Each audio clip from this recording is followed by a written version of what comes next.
السلام عليكم ورحمة الله وبركاته دمان أصحابتو أيدين سلام meel walba adduunka aad ka joogtaan fadlan haddaan nagu cusubtaa subscribe dheh casharkan waxaan ku qaadan doonaa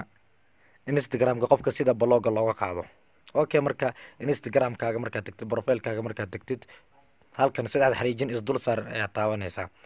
hadduusan update ahayn instagramkaaga saddexda xariijin waxay u bedelan tahay hadduusan update ahayn saddex dhibic oo isdul saaran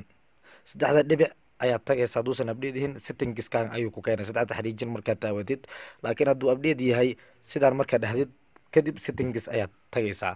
okay marka waxaan raadinaynaa blog contacts ayaan raadinaynaa blog contacts markaad tagno dadka blogga aad saartay halkan ayay kaaga soo muuqanayaan okay marka qofka waad dooranaysaa aad rabtid inaad blog aad ka qaadid kadib unblog ayaa leedahay waad ku darsanaysaa markaasi ayuu ku aqbalayaa fadlan haddaad videoan ka heshay like saar haddaad channelkeena ku cusub tahay subscribe dheh